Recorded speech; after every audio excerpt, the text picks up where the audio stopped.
Estamos en vivo, mire, ya son las 4:09, así es que nos puede marcar, platicar, si se siente solo, si sí está trabajando como nosotros. Tenemos grandes invitados de lujo, para que hablemos de la revolución como se merece. Y mire, yo sé que estas 2 horas son terribles si es que está trabajando, o si ya sabe que mañana regresa a trabajar, mañana es como el lunes otra vez.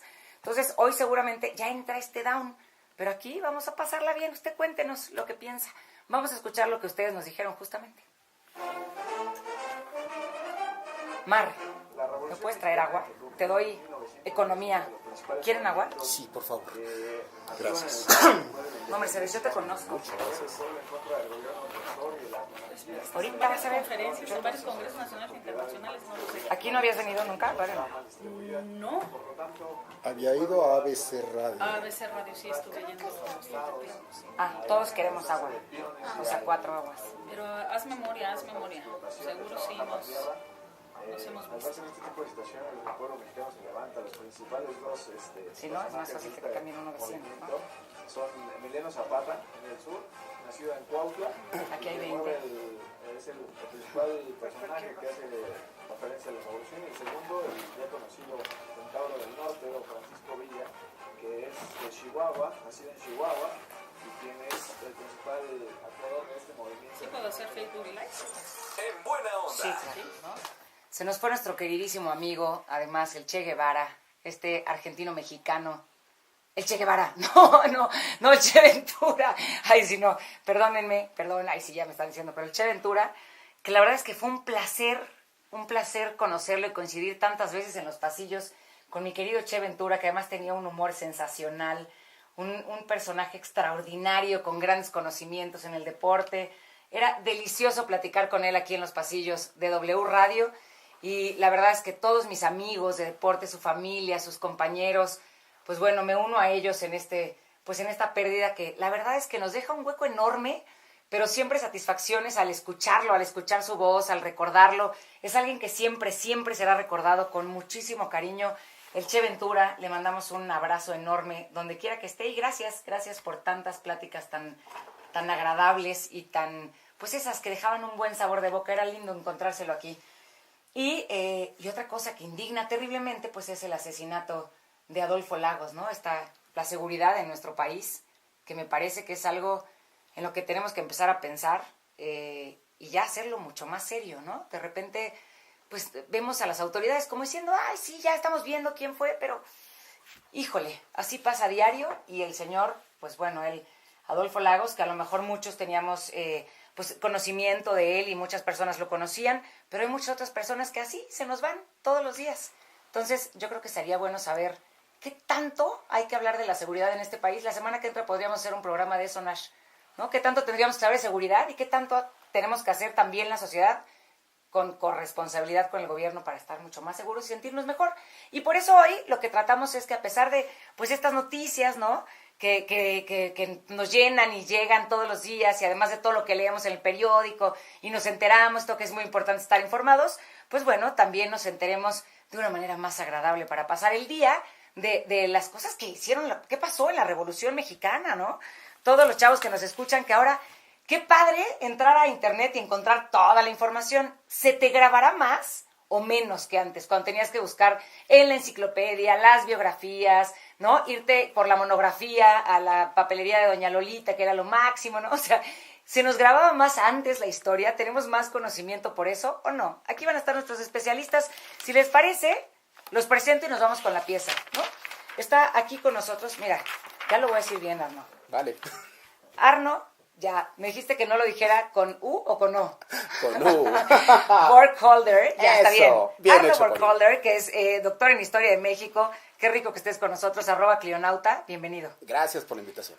Y por primera vez aquí en la cabina conmigo, Octavio Contreras, que es maestro de Historia, y me da mucho gusto que esté aquí con nosotros. Octavio, bienvenido. Muchísimas gracias, muy amable por la invitación. Oye, porque es que la historia no es aburrida, nada más que a veces nos tocaron unos maestros, yo tuve la verdad es que muy buena maestra, pero es difícil si la historia no es contada como una historia así extraordinaria, que te entre y te interese, ¿no? Lo que pasa es que necesitas a alguien que te la cuente sabroso. Sabroso. Si está rica la historia, te va a encantar. Hasta como de taco, y acabas de hacer unos Claro. tacos para platicar de la historia. Hay que aprender a manejar el chisme. Al Sí, final es eso. un chisme muy sabroso. Y es un chismazo, ¿no? O sea, sí había unas historias ahí ¿Qué onda con mi Porfirio Díaz? ¿Y qué pasa? Oye, hay mucho que saber atrás de ellos. Si les parece, escuchemos esta nota. ¿Qué fue la Revolución Mexicana? Y regresamos para platicar con ellos aquí en la mesa y para leer sus comentarios en Twitter con el hashtag Mi Revolución Sería. Y recuerden marcarnos y dejar mensajes de voz. El chiste es que ustedes nos cuenten cuál es su revolución, ¿eh? Por más fácil que parezca, todos traemos una. ¿Sabes realmente qué se conmemora hoy? Ah, no, me dice Alex que sería padre que Radio Güera hiciera su programa con el tema de que ayer fue Día del Hombre. Estaría bueno hacer un Día del Hombre. Hagámoslo la semana que entra, a ver qué pasa en el Día del Hombre, que también hay que darle difusión. Es un día muy importante. Si somos iguales, estamos buscando equidad, pues que haya equidad. Pues ahora sí, mis queridos Arno y Octavio, cuéntenos un poco. ¿Valió la pena la revolución, Arno? Ay, esa es la pregunta de los 50,000. Porque creo que hay que empezar señalando una cosa. El presente siempre, el presente siempre lo vemos a la luz del pasado y viceversa. Entonces estamos en una época en la que nos cuesta mucho trabajo ver hacia atrás. O lo vemos como algo que fue malo, como algo en lo que perdimos el tiempo, como que no funcionó. No siempre ha sido así. Hemos tenido épocas en las que hemos visto a la revolución con gusto, con patriotismo. En gran parte porque el país estaba viendo otras cosas. Más que pensar si valió o no la pena, creo que hay que preguntarnos cuánto de la revolución sigue influyendo en este país de 100 años más tarde y cuáles han sido esos temas o esos problemas que seguimos sin resolver y que en su momento pues provocaron esa guerra civil y esa transformación política tan brutal. Lo que provocó esta guerra fue exactamente que sacar a Porfirio Díaz del poder o estos intereses alternos que sigue habiendo y seguirá habiendo. ¿Qué pasaba, Octavio? Cuéntanos un poco. Uno de los factores más importantes que nosotros hemos de considerar es el manejo de la multicausalidad. Por razones entendibles en el manejo de la construcción de la historia a posteriori de la revolución, se comprende que se centre prácticamente todo sobre la figura monstruosa de ese líder que se convirtió en un tirano y que mientras más duro, más grande, más dientón, con la cola más larga, con los cuernos más extendidos, más filosos, obviamente es una gesta heroica poderlo echar hacia afuera, ¿no? Entonces tú comprenderás que en la medida en que la dictadura es vista como algo pésimamente malo y absolutamente negativo, esto te lleva a sublimar la construcción de la gesta heroica de la revolución, Okay. que además, ya lo mencionó Armo muy claramente, una frase que de repente cuesta un poquito de trabajo manejar en el discurso oficial, es cuando hablas de una guerra civil. Y hay que entender que la fase armada de la revolución, como oficialmente suele reconocerse, pues la planteamos de 1910 a prácticamente 1920, son 10 años, y pasa algo muy similar a lo que ocurre cuando hablas de la independencia, en donde se nos olvida que inició en 1810, pero culmina hasta 1821. Aquí estamos hablando de una fase armada que culmina, entre comillas, en 1920, pero la fase constructiva de la revolución te va a llevar hasta 1940, literalmente. ¿Y qué cambia? Porque hoy podemos, ahorita que nos decía Arno también, el problema es que nos demos cuenta qué ha cambiado después de la revolución. O sea, sí, a lo mejor, no sé si la pregunta era correcta, con si valió la pena o no, pero sí ¿qué dejó la revolución diferente y qué nos ha hecho diferentes después de la revolución a hoy? Mira, lo primero que nos dejó fue el gran mito político del siglo XX mexicano. Todo se medía por la Revolución Mexicana. Por la revolución vinieron los cambios, por la revolución hubo instituciones, por la revolución cambiaron un montón de cosas. Creo que eso es lo primero. Lo segundo, dejó un muy fuerte discurso que decía que había que pensar siempre en las masas y no necesariamente en los intereses de los individuos, que las masas tenían que ser siempre primero. Y con base en eso nos dejó un Estado que por lo menos en su Constitución del 17 fue el primero que se interesó en resolver problemas sociales, pobreza, salud, educación, y no solamente intentar resolver problemas políticos. Okay. Entonces transformó brutalmente a México, aunque después pues opinara de forma distinta, como platicaremos en un momento. Octavio. Hay que complementar nuevamente lo que nos está diciendo Arno, muy acertadamente. Cuando te pones a revisar las características que tenía la Constitución de 1857, cuyo valor fundamental es el hecho de ser la primera constitución liberal fundamental y aplicada directamente en la institución mexicana, cuando te pones a revisar, y son especulaciones y discusiones muy severas que se hicieron ahora, justamente este año, que se conmemoraron los 100 años de la Constitución de 1917, es si es necesario hacer una nueva, si es necesario remodelar la previa, y una de las cosas que te pones a analizar, qué tanto de la Constitución del 57 se adecuó y se modernizó para el año de 1917, sin que necesariamente eso significara una ruptura. Cuando te pones a ver los planteamientos de lo que va a hacer Madero en la revolución que nosotros estamos acostumbrados a ver del 20 de noviembre, pues hay ciertas cosas que no están contempladas para el año de 1917, pero en 7 años las cosas cambiaron muchísimo, y lo que te va a llegar a plantear Madero hay que verlo también desde la óptica de una persona que procede del norte, que no precisamente viene de clase baja, que fue educado también en el extranjero, y que los planteamientos que él llegue a hacer, comprenderás que a veces van a chocar con lo que te dice un Zapata o lo que te dice O sea, ¿de qué cualquier partido otro. sería? Ay. Es muy interesante revisar eso. La verdad es una gran Pero sí pregunta. estaría padre. Sí. O sea, si viéramos a Francisco y Madero, Sí. ¿qué partido sería hoy como los vemos? Mira, yo pensaría Del que Verde, del PRI, de... Híjole, más bien sería un hombre de derecha, un hombre que intentaría impulsar la democracia y un hombre que diría que lo más importante es que los ciudadanos salgan a votar. Eso diría Madero. Zapata, por ejemplo, diría, lo importante es atender a los más pobres, y los más pobres en mi tiempo son los campesinos, y los campesinos necesitan tierra, así que hay que dárselas, ¿Él sería aunque como de se las Morena? quitemos.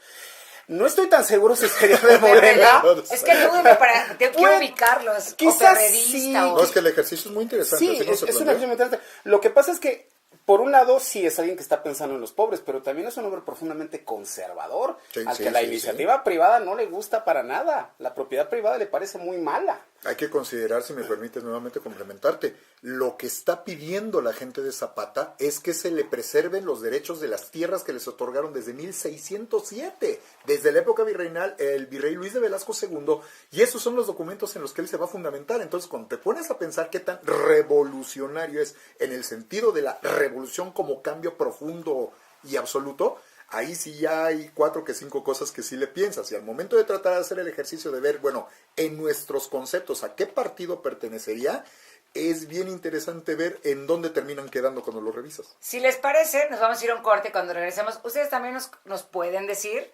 Porfirio Díaz, ¿de qué partido sería? Francisco y Madero y Zapata. ¿En dónde los pondría usted? ¿No? Y cuéntenos qué opina de la revolución. Estamos platicando con Arno Burkholder. ¿Sí lo dije bien otra vez o ya no? Sí, bien hecho. Sí, ya, es que de veras. Doctor en Historia de México y Octavio Contreras, maestro de Historia. Y si les parece, ustedes nos pueden marcar al 5166890. Estamos completamente en vivo de cualquier parte del mundo al 01800-718-1414 y también de cualquier parte del mundo con su internet en WhatsApp 5555064083 recibiendo mensajes de voz y con el Twitter que es hashtag mi revolución sería. Cuéntenos, ¿por qué haría usted una revolución hoy? @buenaondaw, @Radio Güera, y regresamos para saber ¿de qué partido serían estos 3 personajes de la Revolución Mexicana? Vamos a un corte y volvemos. Francisco I. Madero fue una de las personalidades que dio comienzo a la revolución. Sí, claro. Pero tiene que ver eso, o sea, eso no es, yo también creo que eso es como, o sea, sí funciona la revolución en algo o no, pero la corresponsabilidad, creo que decías ahorita, Mercedes, pero nos hace muchísima falta, o sea, no somos corresponsables de las cosas, entonces, pues no puede funcionar un país donde los ciudadanos no son corresponsables de nada. Lo que pasa es que hicieron una revolución de masas y no de ciudadanos. Esa es la diferencia. Y en esa construcción de masas es eminentemente clientelar. La masa es el cliente al que tú le vas a, entre comillas, servir, pero al mismo tiempo es el producto del cual se valen las autoridades. Pero esa masa no sabe, no conoce y no participa. Espera que le den. Escucharnos. Los restos de Pancho Villa, Venustiano Carranza y Plutarco Elías Calles, quienes fueron grandes enemigos en vida, se encuentran juntos Sí, en sí, el sí. monumento a la revolución. Si despertaran y se vieran, ¿qué harían? Ahorita vamos a hacerlo. Ahorita nos van a contar también la historia de esta Adelita, ¿no? ¿Cómo están? Aquí seguimos en W Radio, transmitiendo en buena onda de 4 a 6 de la tarde, en vivo, por supuesto, en este que es puente para algunos, que están descansando, que vienen regresando en la carretera. Miren, si no fueron a trabajar o si sus hijos no fueron a la escuela hoy, pero se quieren enterar de una manera extraordinaria y deliciosa, como chisme, con cuento, de verdad con una vida padrísima de qué fue la Revolución Mexicana, estamos platicando con Arno Burkholder, que es doctor en Historia de México, y Octavio Contreras, maestro de Historia. Miren, nos quedamos con algo muy interesante, que es, si los personajes principales de la Revolución tuvieran un partido hoy, ¿en qué partido estarían? Pero, ¿qué les parece si antes el doctor Octavio, y estamos con el hashtag Mi Revolución Sería? Esto es para que nos cuenten ustedes por qué harían una revolución. Estoy viendo que muchas personas nos dicen aquí, mi revolución sería porque en este país se pueda transitar seguro y sin delincuencia. Antes robaban solo en la noche, ahora roban a todos lados y matan. Ersi nos dice, mi revolución sería por la renovación de las instituciones. Yo pienso que sí hubo cambios como resultado de la Revolución Mexicana, pero necesitamos seguir y pelear por el derecho de justicia social. Basset nos dice, no valió la pena la Revolución Mexicana. Como ya lo mencioné, sigue habiendo desigualdad, pobreza, asesinatos, robo a la ciudadanía, traición a la patria, persecución a periodistas, ignorancia, autoritarismo, etcétera. Así es que el tema de hoy es el hashtag Mi Revolución Sería. Y si les parece, nos pueden mandar WhatsApp y por teléfono 51668900, 01800-718-1414, en WhatsApp 5555-064083. ¿Y qué te parece, el maestro de Historia, Octavio Contreras? ¿Qué te parece, Octavio, si nos cuentas un poco, un resumen muy pequeño de la Revolución para luego dar paso a los personajes principales? Elemento fundamental cuando hablas del proceso revolucionario es comprender cómo va a reventar a través de una serie de procesos que ya desde el año de 1908, 9, 10 empiezan a ver que se empiezan a descomponer. El planteamiento de la revolución llama la atención, que incluso a nivel general se nos dice, es la primera revolución que anuncia con anticipación cuándo y dónde va a comenzar, ¿no? Domingo 20 de noviembre de 1910 a las 6 de la tarde específicamente, donde se hace específicamente la convocatoria. Lo chistoso es cuando ya empiezas a ver los detalles de lo que ocurre, ¿no? ¿Y la revolución para qué? Hay que entender que son distintas etapas de la revolución. Y cuando tú quieres desglosarla, hay que entender a qué etapas nos vamos a referir. El inicio de la revolución primordialmente está yendo sobre los planteamientos del propio Porfirio Díaz acerca de que México ya estaría listo para la democracia, en la declaración que le hizo al famoso periodista James Creelman, sí, en el periódico, en la revista Pearson Magazine. Y sobre esa línea ahora sí que le toman la palabra, ¿no? Quiere que haya competencia electoral y México ya está preparado para ello. Madero es en donde toma su opción. Pero hay que entender que Madero va sobre la línea del cambio, no de las instituciones, sino del cambio de la silla y algunos de los elementos que están alrededor de ella. Cuando tú te pones a revisar lo que pasa más adelante y cuando te pones a ver los famosos planes, empiezas con el plan de San Luis Potosí, continúas con el plan de Ayala, te sigues con el plan de Guadalupe y culminas, entre comillas, con el plan de Agua Prieta. Nada más ponte a ver quién lanzó esos planes y qué era lo que pedían cada uno de ellos. Cuando nosotros vemos el resultado final, se nos olvida que el proceso se fue sumando a lo largo de 10 años.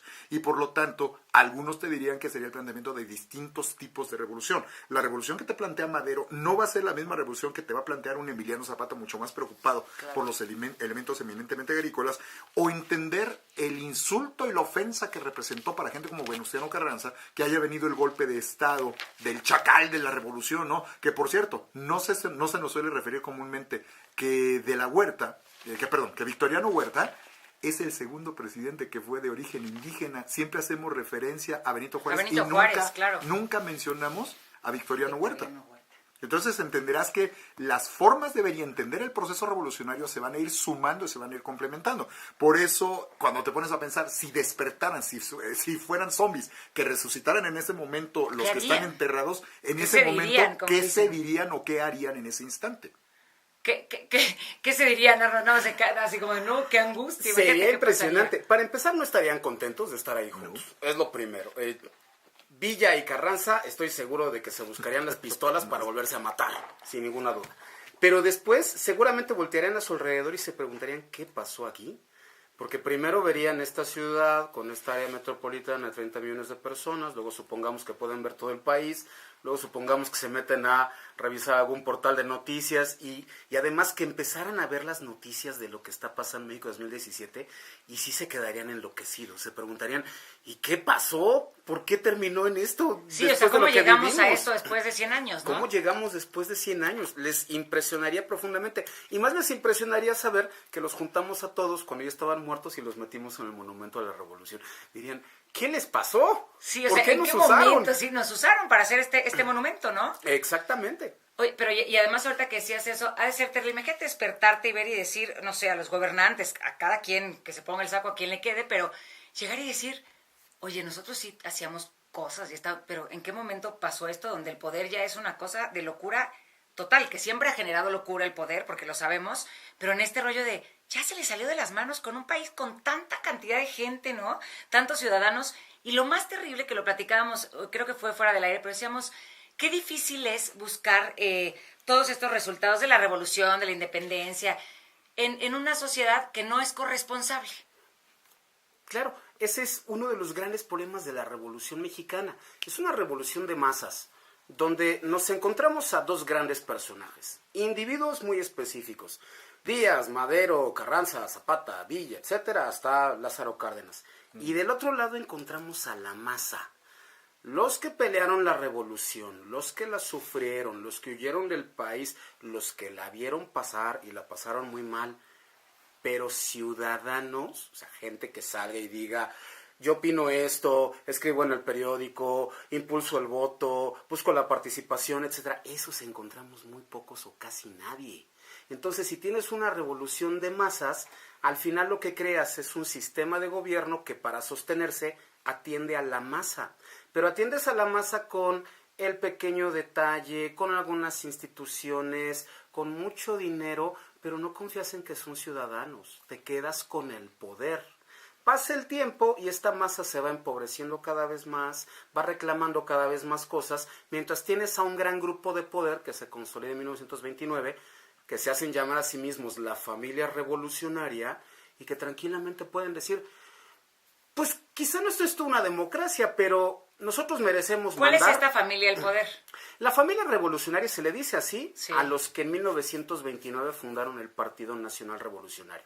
¿Cuál es la característica de todos ellos? Todos ellos en algún momento fueron civiles, entraron a la revolución, se hicieron de mucho poder, fueron militares muy importantes, fueron empresarios y fueron políticos. Y entonces al final siempre dijeron, nosotros acabamos con Díaz, aunque eso no fuera tan cierto, y nosotros pues hemos creado instituciones y demás.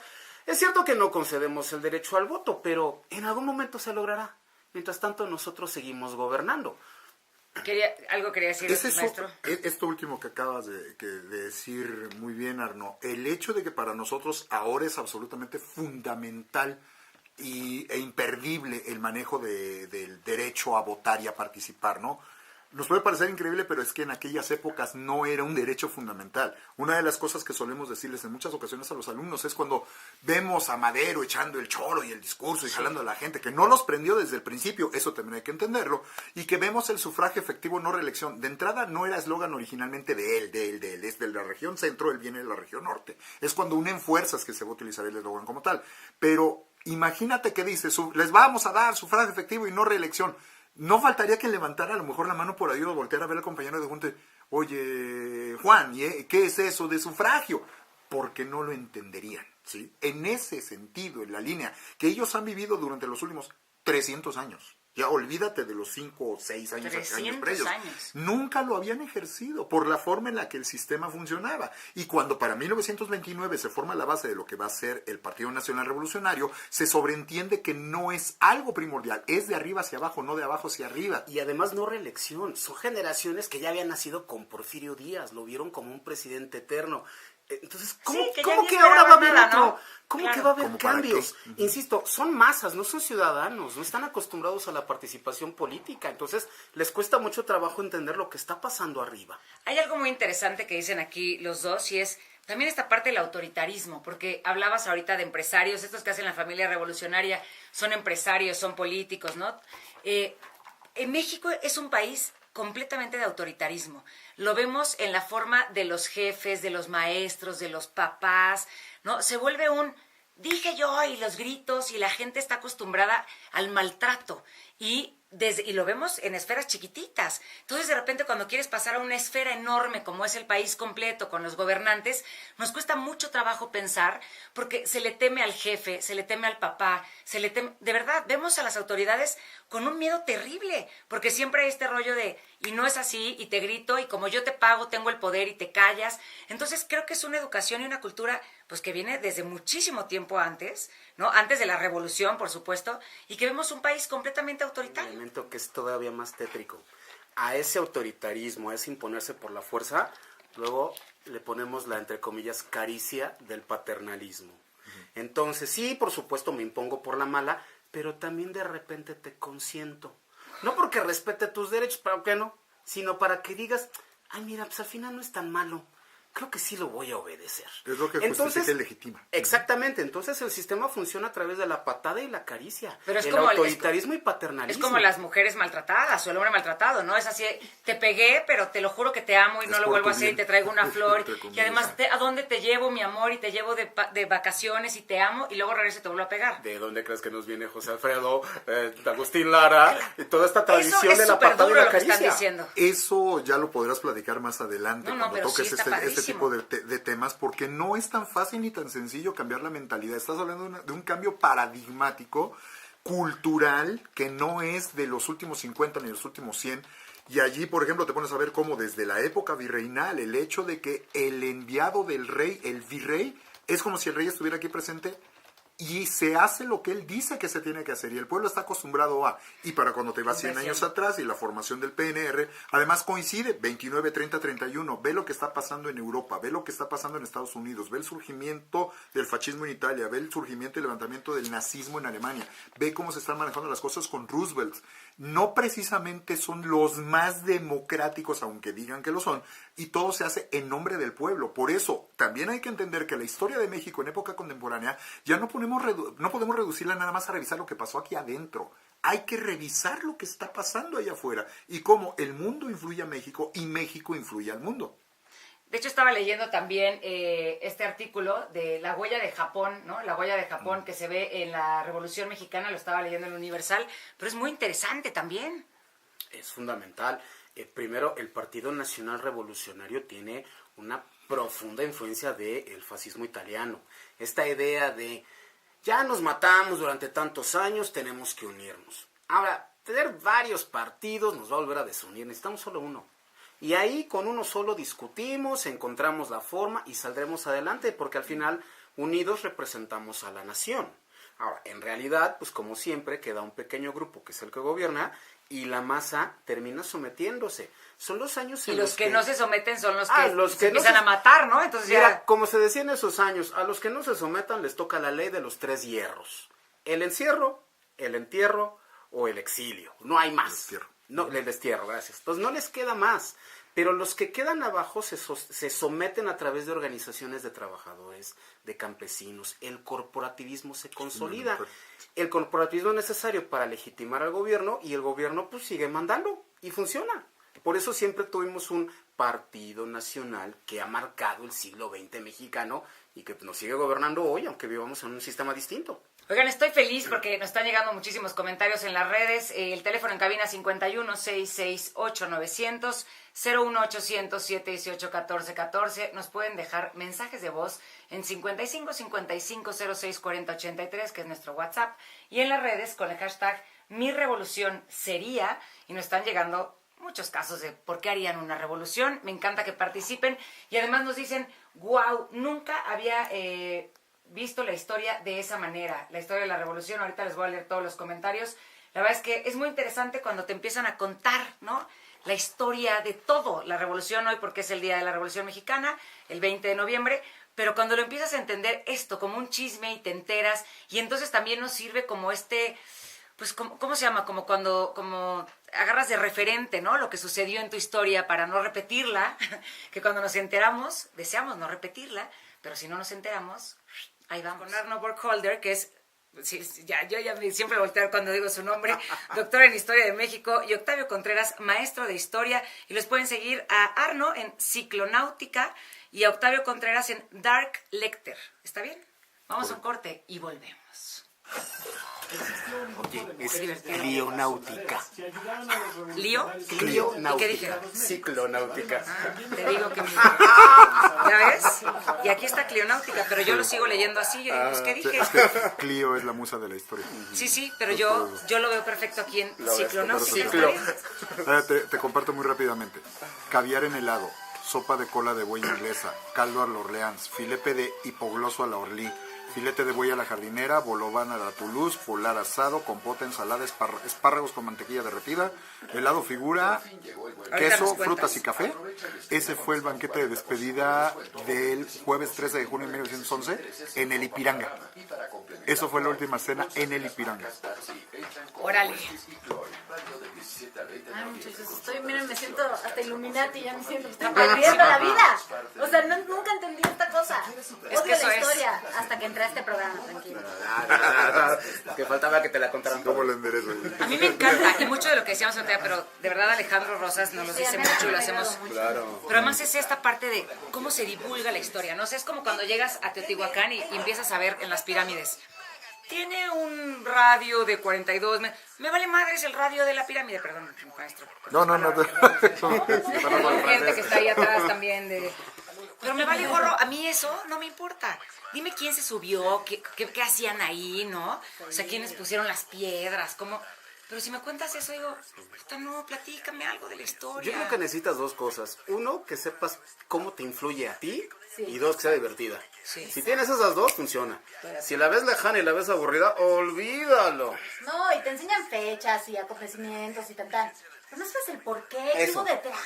Sí, La carnita sabrosa. necesitas la fecha y el dato para que te ubique. Pero si no te dice algo a ti, ay, olvídate de felicidad, pues no te va a gustar nada, ¿no? Justo ahorita me decía Chris, el de cine, me decía, yo un chorro de películas de la revolución, un chorro. Pero me encantaría hablar de cómo utilizaron el cine en esa época. Aquí es está es bueno. eso. O sea, es ahí. Yo me dedico a eso. Está muy ¿Ah? bueno. ¿Ah, sí? Qué padre. Sí. Ahí, por ejemplo, está la famosa película que se hizo de Pancho Villa. Que hay una película que mucha gente se tomó a broma, pero que está basada en lo que pasó en la realidad. La de I'm Starring Pancho Villa as Himself. La de Antonio Banderas. Es cómo van a llegar unos productores norteamericanos a ofrecerle una lana a Villa porque los deje filmar. Y la película se llamó La vida del general Villa y tuvo un gran éxito en Estados Unidos.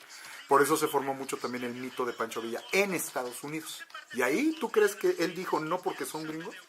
Venga, se necesita la lana, vénganos tu reino. Claro, ¿ves? Pero fue antes de lo que tú sabes y conoces que pasó con Villa y Estados Unidos.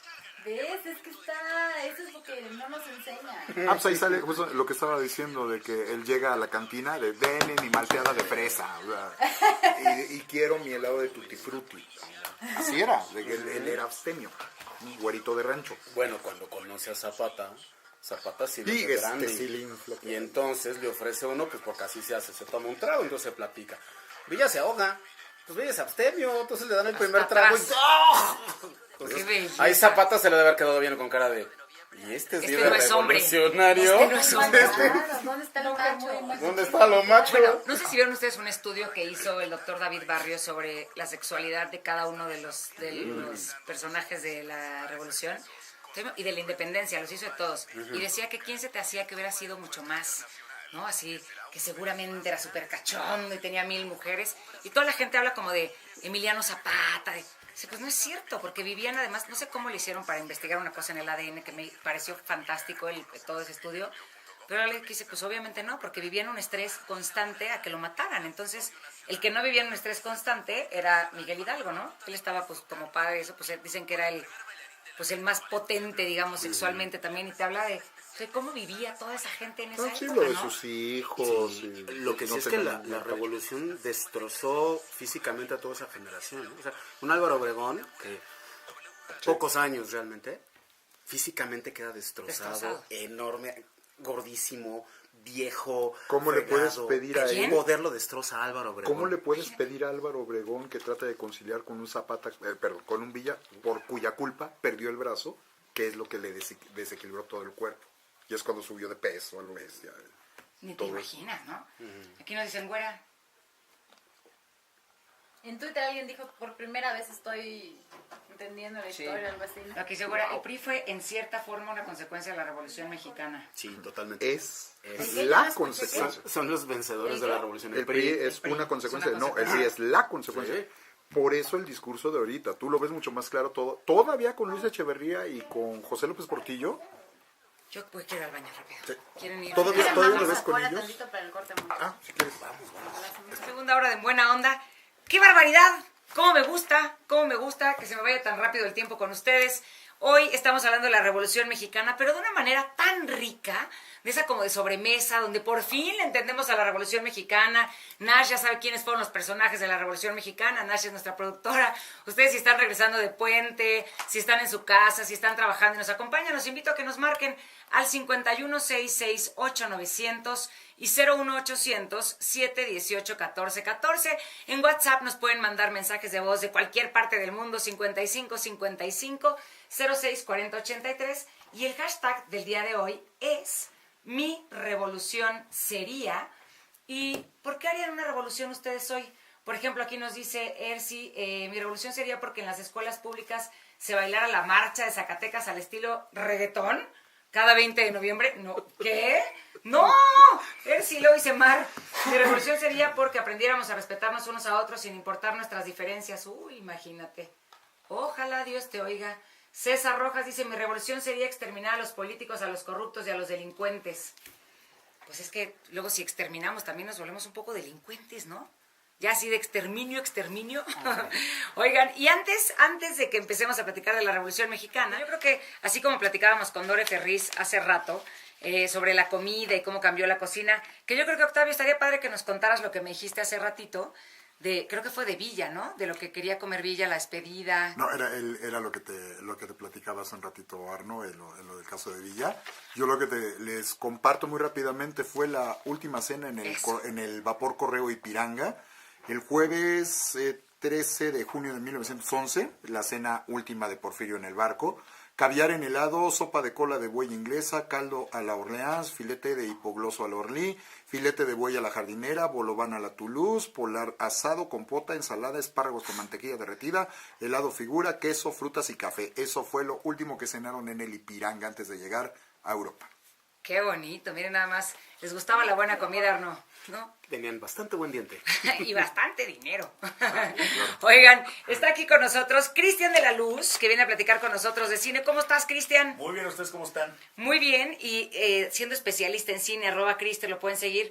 Platicamos del cine en la Revolución, porque ¿cómo utilizaron los revolucionarios el cine? Claro. ¿No? Hay que, de entrada hay que pues entrar en contexto diciendo que bueno, el cine en la época de la Revolución en realidad tenía poco de haber llegado a nuestro país. En 1896 es cuando llega el cinematógrafo de los hermanos Lumière, y bueno, sabemos bien que pues tuvo una presentación privada para Porfirio Díaz, y después de ello pues bueno, se empieza ya digamos que a abrir de manera un poco más pública este nuevo invento que causó pues mucho revuelo no solamente en Francia sino prácticamente en todo el mundo, y en México particularmente tuvo mucho auge porque recordemos que Tomás Alva Edison pues bueno, tuvo mucho que ver con el asunto de que no llegara directamente a Estados Unidos el cinematógrafo, porque él pues ya había registrado un aparato que pues bueno, se dice también que era muy parecido al cinematógrafo, y que pues bueno, esto impidió de alguna manera la proliferación del cinematógrafo de los hermanos Lumière en Estados Unidos, y eso benefició a que en México pues muchos, digamos, cineastas nacientes que en ese momento ni siquiera sabían que eran cineastas, empezaron a adquirir este aparato y recorrieron diversas partes de la República Mexicana, tomando lo que ellos decían como vistas, que eran pues exhibidas en cines, digamos, todavía muy incipientes, y es una manera son las bases, digamos, ¿no? del cine, no solamente de la toma de estas imágenes, sino de la proyección. Entonces, digamos que el cine empezó siendo pues prácticamente documental. Se tienen muchos registros de imágenes de Porfirio Díaz a caballo. Y lo que ocurre con la llegada de la Revolución es que los cineastas en ciernes pues estaban todavía, digamos, experimentando y sobre todo documentando diversos hechos sociales y políticos de la época, y de pronto cuando empieza la Revolución estos camarógrafos pues lo que empiezan a hacer es de alguna manera documentar, pero ya cuando las batallas habían pasado, es decir, tomaban vistas como de las paredes con balazos o de las calles en donde ya habían pasado algunas batallas, pero poco a poco se empiezan a dar cuenta de las posibilidades de poder contar historias a través de imágenes en movimiento y empiezan de alguna manera a involucrarse dentro de los movimientos como, digamos tal cual, documentalistas y tenían unas perspectivas y unas tomas mucho más, digamos, adentro de los hechos. Esto hace que, sobre todo ahí sí, en Estados Unidos, y hay que decirlo, que ellos pues siempre han tenido claro desde el inicio del cine que esto pues es un negocio tal cual. Y un dato curioso es que pues Pancho Villa, que es uno de los personajes más importantes de la Revolución Mexicana, recibe dinero de productoras en Estados Unidos que le proponen seguirlo durante sus batallas.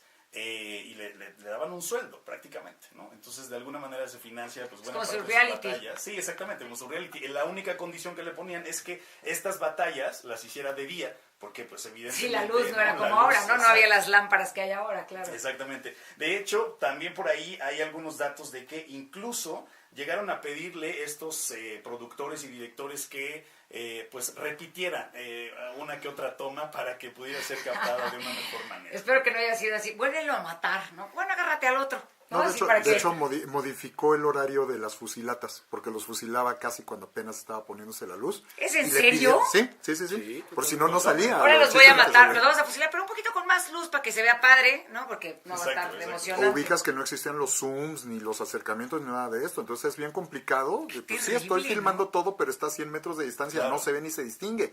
Van a tener que diseñar una estrategia para poderse acercar. Claro, incluso hubo todo un tema con el asunto de los caballos y el polvo. Porque claro que pues todo lo que se levantaba de polvo impedía que las cámaras captaran de una mejor manera las imágenes. Entonces sí lo filmaban, pero le decían, bueno, si vas a hacer un movimiento con el caballo, un poquito más lejos para que el polvo... La foto más famosa posiblemente de él, donde viene montando a caballo, claro. Ese es de los stands, de los stills para la publicidad justamente. Exacto. De la película. Exacto, totalmente. Entonces el cine pues evidentemente formó una parte fundamental de pues tomar estas imágenes, iba a decir de la realidad, pero pues de alguna manera la ficción, digamos, empieza a tener su aparición en la Revolución Mexicana. Sí. Y bueno, posteriormente, pues justo lo que ocurre es que a lo largo de la historia del cine, los cineastas empiezan, digamos, a retomar este hecho histórico particularmente para contar historias. Primero,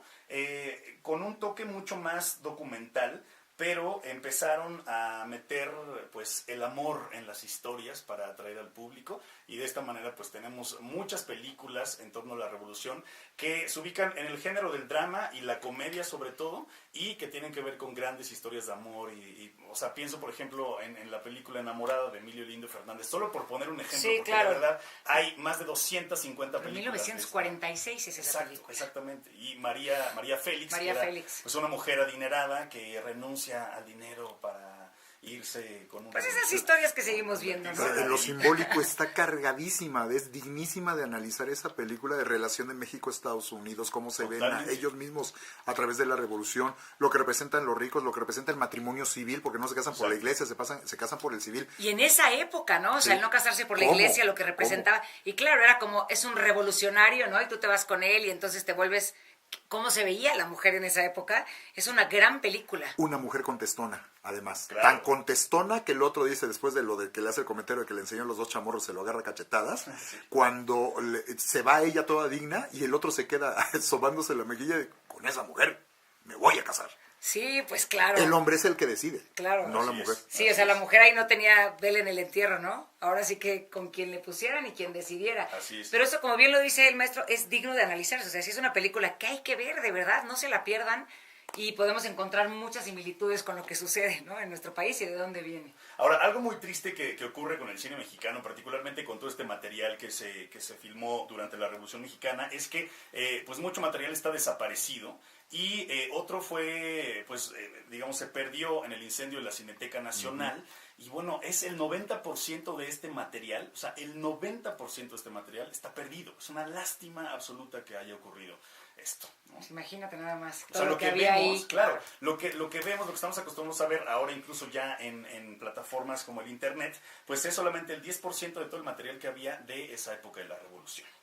¿Qué nos habremos perdido? Híjole, ¿no? imagínense. Fíjate, también estaba viendo aquí que tienes esta Revolución, película coral para conmemorar el centenario, el cuartelazo de Albert Schack de 1976. O sea, estas películas, bueno, los de abajo, ¿no? Claro, que son películas, digamos, emblemáticas que de alguna manera ayudan a entender desde varias perspectivas, porque la intención del cine, no lo perdamos de vista, es primero generar audiencia, ¿no? Entonces hay que enganchar al público. Y lo que hacen muchas de estas películas es tomar elementos de la realidad, sí, pero ficcionados completamente, y pues sí dan cuenta de lo que ocurrió en la Revolución Mexicana o en diferentes hechos históricos de nuestro país, pero siempre con muchas licencias pues de la ficción, que hacen evidentemente pues que el público digamos tenga una mucho más cercanía con las situaciones y los personajes. O la construcción del discurso revolucionario ya adaptado al México de la posrevolución. El caso de Río Escondido. La película Río Escondido es ya la política que va a seguir el nuevo Que presidente. también está María Félix ahí. Llegado. Sí, Ajá, claro, okay. es la maestra que se sacrifica, Sí. literalmente llega al autosacrificio Claro. por tal de llevarle las letras a los niños allá metidos en la sierra en Chihuahua. O vámonos con Pancho Villa, que va a tener el problema de que hay partes de las escenas que van a decir, no, espérate, eso no corresponde al Claro. discurso. Pancho Villa no es así. Y vas De para hecho, atrás. vámonos con Pancho Villa es más interesante justamente porque no forma parte del gran discurso de la revolución.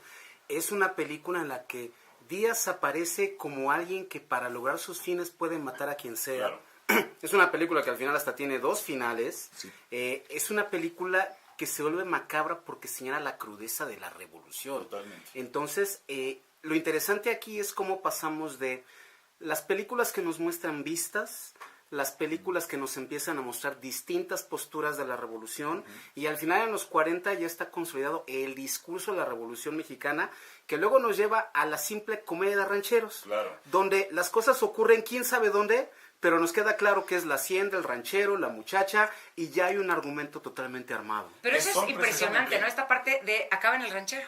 Sí, O sea, el totalmente. ranchero que hace su pelea por quién sabe qué, todos a Claro. caballo se matan, van y... O las absolutamente didácticas, cuando ves Juana Gallo, que el discurso, pero así marcadísimo al final, en donde los alumnos que tenemos, pero ¿qué tiene que ver esto Totalmente. de la educación, la UNAM, etcétera, con la revolución, no? Totalmente. Pero es que así era como se enseñaba, Claro. épocas de López Mateos. Claro, yo creo que acaban de decir algo muy, muy importante, que es, empiezan a aparecer una serie de elementos recurrentes en las historias que tienen que ver con la revolución y que me parece que de alguna manera muestran lo que políticamente correcto querían que se mostrara de acuerdo a la época en la que se filman estas películas, ¿no? Es que eso tiene que ver también con la consolidación tanto del gobierno de la revolución como de la historia de la revolución. Claro. Entonces, es tremendamente dramáticas esas comedias de los años 40, donde ya no hay luchas, ya no hay consignas sociales, donde hay un mundo que está muy marcado casi en una forma de melodrama, Claro. donde está el bueno, el malo, y todo se solucionará cantando. Totalmente.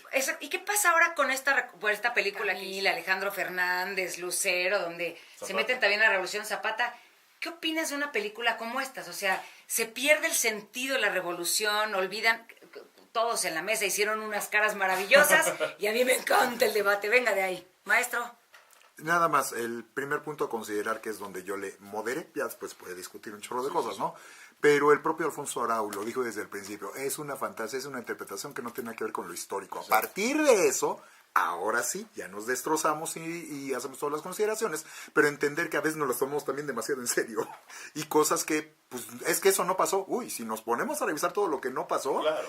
o cosas muy interesantes como el caso de Viva Zapata. Esta no es mexicana, la de Viva Zapata Exacto. es la de Estados Unidos, Estados es Celia Unidos. Kazan, si mal no recuerdo, Exactamente. y es Marlon Brando de Emiliano Zapata. Totalmente. Porque noten también el detalle de que películas con protagonistas siendo Emiliano Zapata del discurso revolucionario prácticamente no hay hasta 1970, cuando la hace Antonio Aguilar. Así La de es. Zapata secas. Las anteriores, todo es Villa, todo es Villa. Por eso Sí. también es bien importante revisar eso. Villa es un personaje interesantísimo también en la forma como se transforma. De vámonos con Pancho Villa a las películas en serie de Pedro Armendáriz, e inclusive una siguiente transformación muy extraña que tuvo ya en televisión, donde ya no era Pancho Villa, ya era una figura totalmente cómica en el programa de los Polivoces. Agallón Mafafas. Agallón Mafafas. ¿Cómo pasó a transformarse en eso? Es una cosa muy extraña.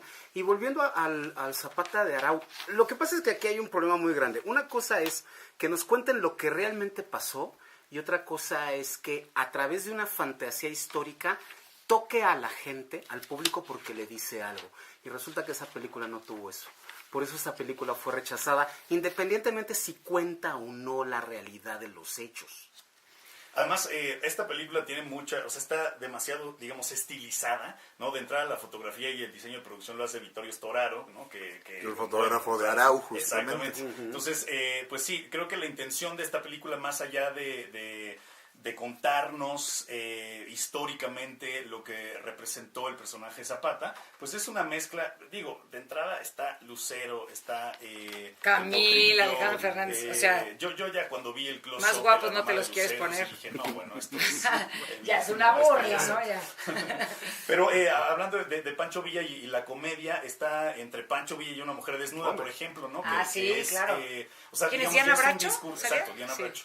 Ya es un discurso completamente distinto que efectivamente es más como, pues sí, más cercano al género de la comedia. Lo que pasa es que es un Villa de los 90, Totalmente. que no te está hablando de problemas sociales, te está hablando directamente de cómo le hacemos para conquistar a una mujer. Exacto. Y entonces, muchachito, yo te Ahí voy a entra demostrar. ¿Cómo le hacían Ochoa, antes? claro. Claro. Como que Villa ahí se convierte en otra cosa, porque Villa es un personaje muy interesante que se ha convertido en otras cosas. Es un personaje al que hasta se le reza. Ahorita me cuentas Sí, en qué es se ha verdad. convertido Pancho Villa y seguimos también platicando de cine. Está Cristian de la Luz, especialista en cine.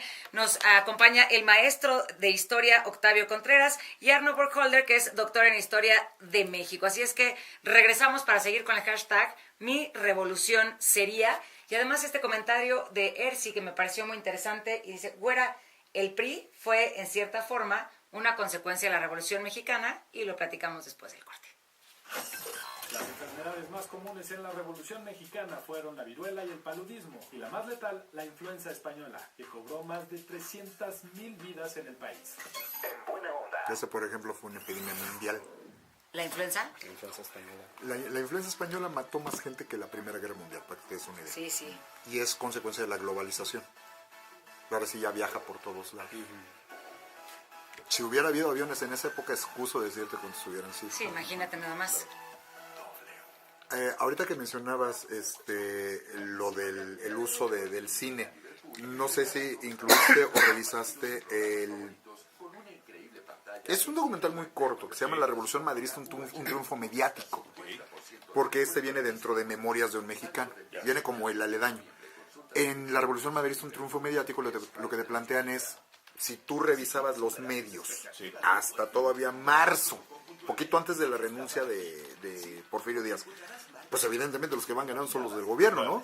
Pero te pones a revisar en un mes y medio, y riájatela, se vino todo para abajo, ¿no? Que te mostraban las películas de aquella época. Entonces vas a ver que ya los cachitos que llegaban a sacar no corresponden. El gobierno dice tal cosa y de repente te sacaron una peliculita de minuto y medio donde te muestran exactamente lo contrario con la gente en ese caso de Madero, y sí te hace el prorrateo de cuántas butacas por habitante había en la ciudad, etcétera, y es impresionante cómo, contrastado con época moderna, iba más gente al cine en aquella época que ahorita, a pesar de que fuera mucho más reducido el espacio. Y pues combínale con la chavita que hace malabares, con el tenor, con las dichosas tandas. Cine, claro. Sí. El formato de Edison era el vitascopio, que ya es el proyectado, porque ves que primero está el vitascopio, ¿no? Perdón, el kinetoscopio. Y el problema del kinetoscopio es que se veía individualmente. Claro. Ese es el problema. Una monedita. Y después uno de los ayudantes, creo que es Kay Lowry, no me acuerdo, él consigue un aparatejo que no acababa de jalar, que se llamaba el fantascopio. Como era la costumbre, compraron los derechos, le hicieron los ajustes, los ayudantes son los que hacen los ajustes, y el que lo presenta como propio es Edison. Entonces, ese sería otro temazo para que tú le desarrollaras. Edison contra pues contra quien quieras, contra Tesla, contra los Lumière. A mí lo que me llama la atención justo de Edison es que o sea, ahora, ¿no? Uno puede ver una película en un dispositivo individual, pues entonces es como justo lo que había pensado Edison. En ese momento dijeron, no, ¿cómo crees que individualmente? Y era no? pay-per-view. Exacto, Además exacto, era exacto, pay-per-view. totalmente. Los martes, en Pasión W, con Fancy y Alejandro Gómez, 3 de la tarde. Comics Masters, los mejores. Que tenía 8 mujeres y 4 esposas. Claro. O sea, volvemos a la misma cuestión de la educación. O sea, lo hacen y lo venden las señoras, así muy de broma. Y Por todo, ahí las que lo ven Paco son las Ignacio señoras. Taibo en alguna ocasión en una discusión que tenía por ahí le decían, es que Pancho Villa no creía en el matrimonio. Y que como no, tan creía en el que se casó 4 veces. En lo que no creían en el divorcio. Exacto, él seguía casado. Y era normal en esa época, no solo Villa, estos revolucionarios que, como decías, Y sigue habiendo. vivían y vivían de que se iban a morir, tenían familias en todos lados. Terrible.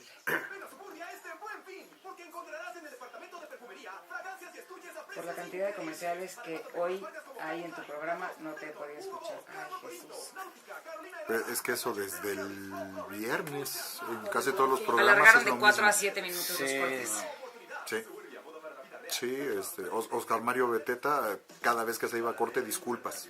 Y disculpas, perdón, pero es que ahora sí tenemos un chorro de patrocinadores y los tenemos que sacar. Con los entrevistados Oye, era era un tan rollo. evidente con el Estaca y Videgaray, cortes, comerciales. Sí. Pues sí. Y pues de algo viven también los medios, ¿no? Claro. La transmisión en vivo de W con Fernanda Tapia desde la feria. El próximo 22 de noviembre. Y está Fernando Tapia echando alcohol ahí en Xochimilco, que fue el jueves o... ¿Alcohol? No creo que- ¿En dónde?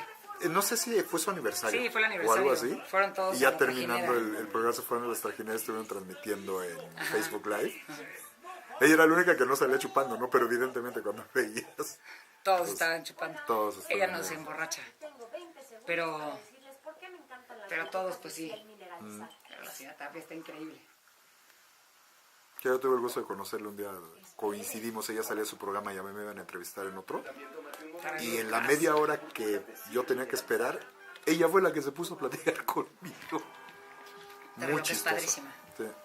Después es tan ella que no hay nada que, o sea, nada que esconder, nada que... Sí. O sea, nada. Y dice, pues a mí me pueden, pues, ¿qué me podrían sacar? Una foto que yo mandé desnuda o que yo hice, no sé, todo es un libro abierto, mi vida, o sea, no tiene nada que esconder. Sí. Transparentísimo. Vive sin una sola angustia de que alguien pueda decir que ella hizo, que... Pero bueno. Emiliano Zapata fue asesinado a balazos en la hacienda chinameca. Hoy en día aún se ven los impactos de bala en sus muros. ¿Con qué nos quedamos? Ibas a decirle lo de... ¿Villa? ¿Quieres lo de Villa? Ah, sí, pero Villa, que era... Las mujeres Se le con reza. Villa, 5 de la tarde con 32 minutos. Miren, es que seguimos platicando aquí de la Revolución Mexicana. Ha sido un programa muy interesante. Todos ya tenemos pues, muchos conocimientos, ¿verdad, Crister? Así es. Arroba Crister. Él es Cristian de la Luz, especialista en cine. Estamos platicando el cine junto con Arno Borgholder, y que es doctor en Historia de México, arroba Clionáutica, y con Octavio Contreras, maestro de Historia en arroba Dark Lecter. Para que lo pongan, hace ratito me lo pusieron con CK y es solamente con K, Dark Lecter, ¿no? Y platicábamos contigo, Arno, antes de que nos fuéramos al corte, sobre Pancho Villa, que, bueno, le rezan a Pancho Villa, ¿no? Hay personas que le rezan, que fue como todas estas personalidades que se le ven a Pancho Villa. ¿Sabes qué pasa? Que estos personajes de la revolución, con el paso del tiempo, se han convertido también en otras cosas o han tenido otras imágenes. Villa, por ejemplo, por los años 90 del siglo pasado, junto con Zapata, se convirtió otra vez en una figura tan importante. Empiezan a salir libros fundamentales como el de Friedrich Katz, el de Paco Ignacio Taibo, y además, con eso de que tuvo un final tan extraño, es otro al que lo asesinan, pero 2 años más tarde le cortan la cabeza y hasta el día de hoy no sabemos dónde está. Entonces empieza a tener un carácter como mítico. Y entonces Villa es uno de esos personajes populares al estilo Malverde y hasta Pedro Infante al que se le reza. ¿Por qué? Pues porque la gente lo adora. Aparte, yo les voy a decir algo, en las películas, pero ya cuando lo vemos en las fotos, entonces, tiene onda el Pancho Villa, ¿eh? O sea, tenía su estilazo, tiene su ondita, por algo estaba Es casado. el ¿qué? único de toda esta bola de revolucionarios que te lo imaginas sonriendo. Todos los demás siempre tienen una cara de enojo. O sea, mientras que es Villa sí. Sí. No, pues sí, ¿dónde estaba mi Pancho Villa? Yo hubiera sido ahí su quinta esposa. No, pero de verdad es que tiene onda, tiene sonrisa. Y siempre te imaginas a estos como revolucionarios sin sonrisa, ¿no? El contraste más siempre claro lo enojados. encuentras en la famosísima foto que está sentado en la silla presidencial. Tú ves la carcajada de la cara de Villa Es que y la seriedad de Zapata. Villa ahí está echando relajo. Cuando Villa se sienta en la silla presidencial, auténticamente está diciendo, pues vamos a ver qué se siente. Entonces vamos a echar relajo, mientras que Zapata está con una cara de, ahorita alguien nos va a balacear. Pues sí, Zapata tenía miedo, siempre ¿no? tiene Sí, tenía miedo, sí. sí. Villa no. Villa Ahora, sí se en da ese chance. sentido, el cine también lo supo representar muy bien, porque evidentemente pues las figuras más importantes para el cine de la revolución pues son María Félix, está dirigidas varias de las películas por Emilio Lindo Fernández, por supuesto Dolores del Río, Pedro Armendáriz, en fin, como que estas grandes estrellas del cine mexicano que interpretaron pues estos personajes que de alguna manera pues bueno son fundamentales de la historia de nuestro país y que sí encumbraron, o sea, hay que tener muy en cuenta que finalmente el cine sirvió como vehículo para de alguna manera dictar digamos como estos ideales de lo femenino y lo masculino, ¿no? A través de estas grandes estrellas. Es que crean la idea de la revolución. Claro. Pienso ahorita en los óleos de Jesús Helguera, un gran pintor mexicano, que hace imágenes preciosas, luminosas, pero todo es la revolución tal y como la contaban en los años 40, 60. Claro.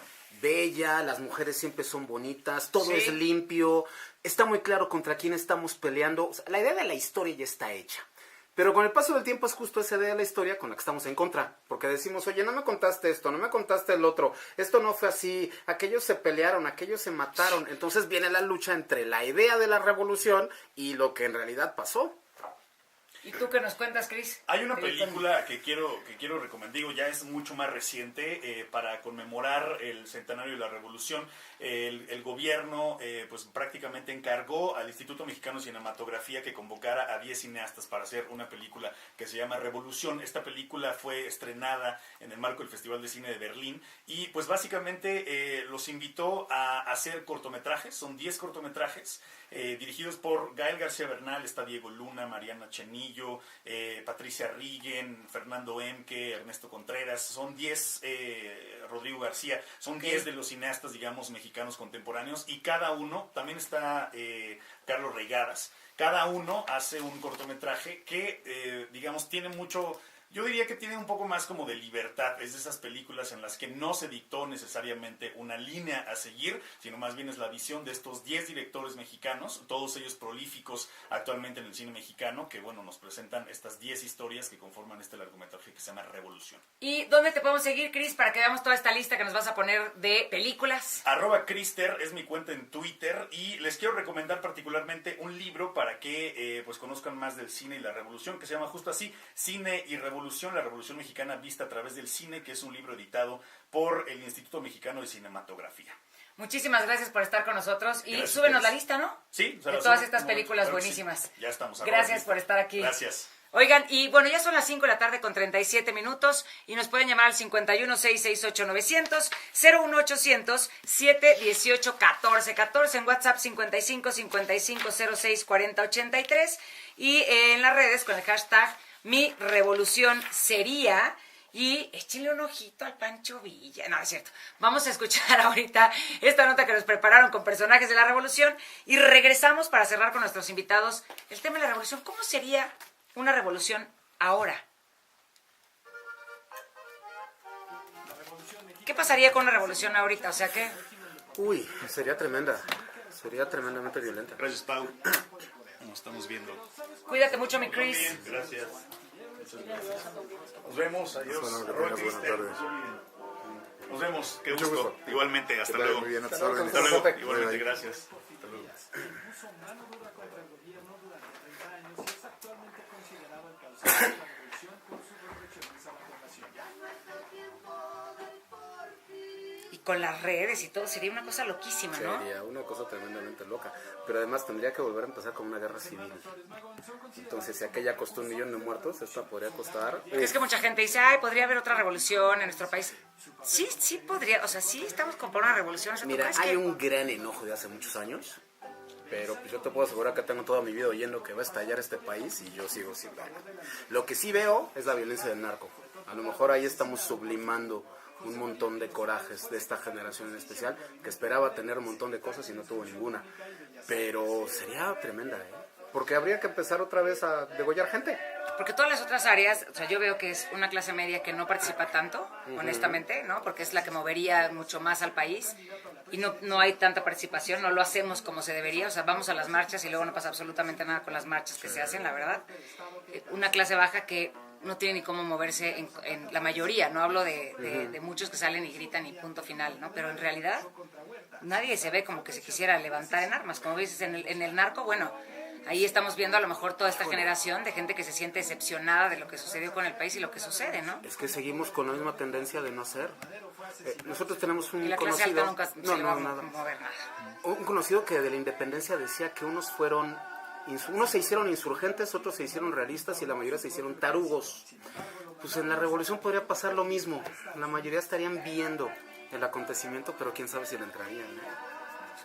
Yo creo que no, o sea, muchos se quedaría fuera, ¿no? Nada más sería tremendo. Toma en cuenta, por ejemplo, durante el proceso de la conquista, pues, el ejemplo más claro de que piensas, ay, es que los españoles lo conquistaron. Los españoles llegaron a mover lo que ya estaba revuelto y a encabezar las partes que les convenían. Pero lo chistoso del asunto es que tú ves cuáles son los que van a participar. Los españoles encabezan, pero va a haber otros grupos que van a estar nada más con enviados en las orillas viendo para dónde va. Y dependiendo de qué lado se carga, es donde se van a terminar yendo. En el caso de Porfirio Díaz se dice que una de las cosas que dijo cuando se va, aparte de lo de Madero ha soltado al tigre a ver quién lo puede ahora controlar, es el hecho de decir, lo que más me dolió fue que la mitad de México se levantó en mi contra y la otra se cruzó de brazos para verme caer. Eso es muy representativo. En la Embajada de Estados Unidos en México, para el año de Díaz, cuando llega a Francia. para 1926, son documentos que a mí me tocó revisar de Archivos Generales de Washington, ¿Ya? cuando en México era lo que se decía en los pasillos de la embajada. Ajá. Cuando esperas que pase algo, no va a pasar nada. Cuando esperas que no pase, tiembla.